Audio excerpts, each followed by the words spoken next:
లోక్సభ ఎన్నికలు సమీపిస్తున్న వేళ హైదరాబాద్ పార్లమెంటు స్థానం ఇప్పుడు దేశవ్యాప్తంగా చర్చనీయాంశమైంది. దశాబ్దాలుగా మజ్లిస్ పార్టీ అధినేతల వంశంలో ఉన్న ఈ స్థానంలో ఇప్పుడు ప్రధాని మోడీ ప్రశంసల మధ్య బీజేపీ అభ్యర్థిగా ఓ మహిళ సంచలనాత్మక ఎంట్రీ ఇచ్చారు. మరోవైపు అధికార కాంగ్రెస్ పార్టీ కూడా బలమైన అభ్యర్థిని బరిలో ఉంచనుంది. ఈ నేపథ్యంలో హైదరాబాద్ స్థానం ఎవరిదనే ఆసక్తి పెరిగింది. ఎంఐఎం దేశవ్యాప్తంగా విస్తరిస్తుందని అనుకుంటున్న తరుణంలో హైదరాబాద్ స్థానంలో పోటీ ఉత్కంఠగా కనిపిస్తోంది.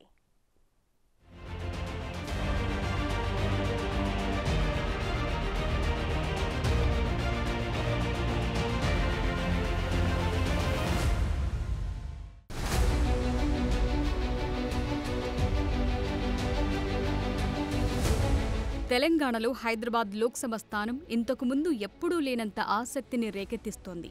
దశాబ్దాలుగా ఆల్ ఇండియా మజ్లిస్ ఈ ఇత్తెహాదుల్ ముస్లిమీన్ పార్టీ అధినేతలే ఇక్కడ గెలుపు సాధిస్తూ వస్తున్నారు.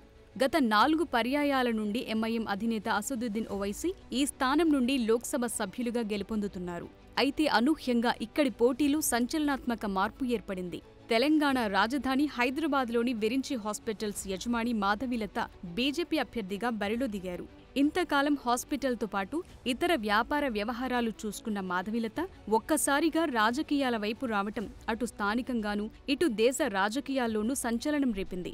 దీనికి కారణం ఆమె తన రాజకీయ ప్రస్థానాన్ని ఆషామాషీగా ప్రారంభించకపోవటం. రాజకీయాల్లోకి అడుగుపెడుతూనే హైదరాబాద్ పాతబస్తీలు అసదుద్దీన్ ఓవైసీపై పోటీకి సిద్ధమయ్యారు. ముస్లింల ఆధిపత్యం కలిగిన పాతబస్తీలు హిందుత్వ పార్టీ నుండి బరిలో దిగుతున్నారు.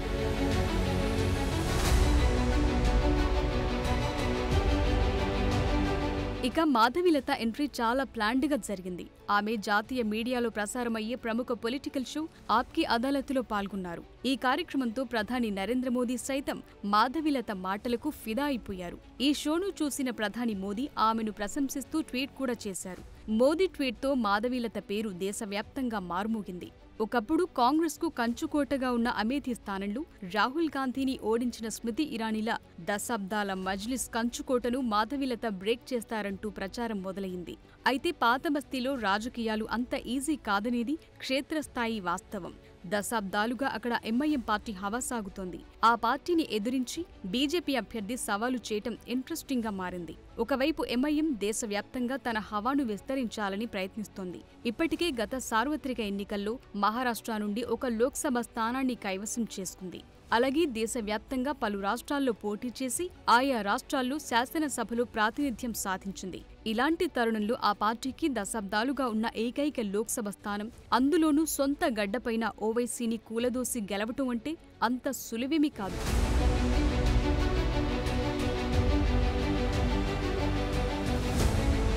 అయితే మాధవీలత గెలుపుపై ధీమా వ్యక్తం చేస్తున్నారు. మాధవీలత వ్యాపారాల్లో బిజీగా ఉంటూ ఓ ట్రస్ట్ ద్వారా ఇప్పటికే ఎన్నో సేవ కార్యక్రమాలు చేయటం ప్రారంభించారు. అయితే ఈ సేవలను మరింత విస్తరించాలని భావించిన ఆమె అందుకు రాజకీయాలే మంచి మార్గమని భావించడంతో ఎన్నికల్లోకి దిగానని చెబుతున్నారు. పొలిటికల్ ఎంట్రీ మొదలైనప్పటి నుండి ఓవైసీ గురించి సంచలన వ్యాఖ్యలు చేస్తూ నిత్యం వార్తల్లో నిలుస్తున్నారు మాధవీలత. అసదుద్దీన్కు ఉగ్రవాద సంస్థ ఐసిస్తో సంబంధాలున్నాయని ఆరోపించారు. పాతబస్తీలో పరిస్థితులు, అక్కడి మహిళల దీన స్థితి గురించి మీడియా వేదికగా సంచలన కామెంట్లు చేస్తున్నారు. పాతబస్తీ అభివృద్ధి కోసం ఎంఐఎం ఏమీ చేయలేదని, పాతబస్తీ తన చిన్నప్పుడు ఎలా ఉందో అలాగే ఉందని కామెంట్ చేశారు.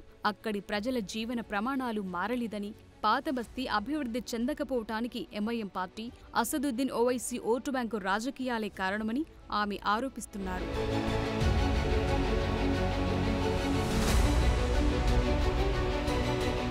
మరోవైపు కాంగ్రెస్ పార్టీ కూడా బలమైన అభ్యర్థిని బరిలో దించాలని ప్రయత్నం చేస్తోంది. ఇప్పటికే బీఆర్ఎస్ పార్టీ హైదరాబాద్ లోక్సభ స్థానంలో గడ్డం శ్రీనివాస్ యాదవ్ ను అభ్యర్థిగా ప్రకటించింది. కాంగ్రెస్ పార్టీ నుండి లీడర్గా ఎదిగిన శ్రీనివాస్ యాదవ్ తెలంగాణ ఏర్పడిన తరువాత బీఆర్ఎస్ కండువా కప్పుకున్నారు. హైదరాబాద్ గ్రంథాలయ చైర్మన్ గా పనిచేసిన ఆయన గత 2 అసెంబ్లీ ఎన్నికల్లో గోషామహల్ టికెట్ను ఆశించి భంగపడ్డారు. అయితే ఈసారి హైదరాబాద్ లోక్సభ స్థానానికి టికెట్ లభించింది. ఇక కాంగ్రెస్ ఈ స్థానంలో అభ్యర్థిని ప్రకటించడానికి తీవ్రంగా కసరత్తు చేస్తోంది.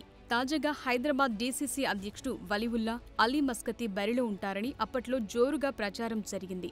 అయితే పలు రకాల కారణాలతో అలీ మస్కతి ఇప్పుడు పోటీకి నిరాకరిస్తున్నారని ప్రచారంతో న్యాయవాది షానవాజ్, మాజీ cricketer Azharuddin, Feroz Khan, tennis star Sania Mirza పేర్లు పార్టీ పరిశీలనలో ఉన్నట్లు తెలిసింది. టెన్నిస్ క్రీడాకారిణిగా ఆమెకు మంచి గుర్తింపు ఉంది. ముస్లిం సామాజిక వర్గం కావటంతో ఆమెను బరిలోకి దించితే ఎంఐఎంకు చెక్ పెట్టొచ్చని కాంగ్రెస్ పార్టీ నాయకత్వం భావిస్తున్నట్టు తెలుస్తోంది.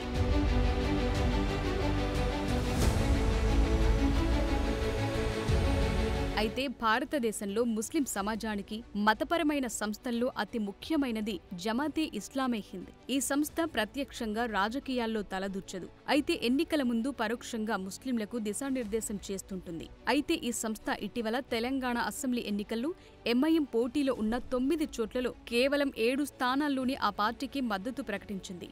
అవే స్థానాలు ఎంఐఎం సాధించుకోవటంతో ఇప్పుడు జమాతే ఇస్లామీ ఎంఐఎంకు ఎలా సహకరిస్తుందనేది తేలాల్సి ఉంది. మరోవైపు గ్రేటర్ హైదరాబాద్ ముస్లింలు చాలా మంది అర్బన్ ఓటర్స్ కాబట్టి మార్పు కోరుకోరనే వాదన ఉంది. అదే సమయంలో గ్రేటర్లో పెరిగిన కాంగ్రెస్ ఓట్ షేర్లో ముస్లింల ఓట్లు కనిపిస్తున్నాయి. ఈ పరిస్థితుల మధ్య హైదరాబాద్ స్థానంలో పోటీ ఉత్కంఠగా మారింది.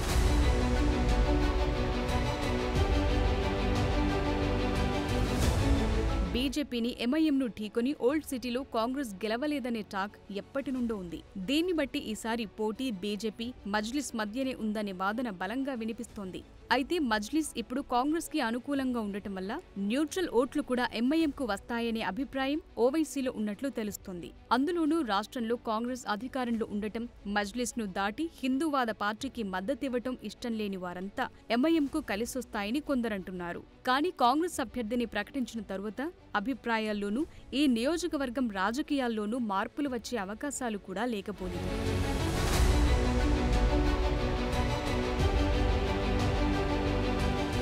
ఇక హైదరాబాద్ ఎంపీగా అసదుద్దీన్ ఓవైసీ దశాబ్దాలుగా విజయం సాధిస్తూ వస్తున్నారు. పాత బస్తీ ఓటర్లే ఆయనకు జీవితకాలం మద్దతుదారులు. ఇక్కడ ముస్లింలదే ఆధిపత్యం కాబట్టి ఇక్కడ ఓవైసీని ఓడించేవారు ఇంతవరకు రాలేదనే టాకుంది.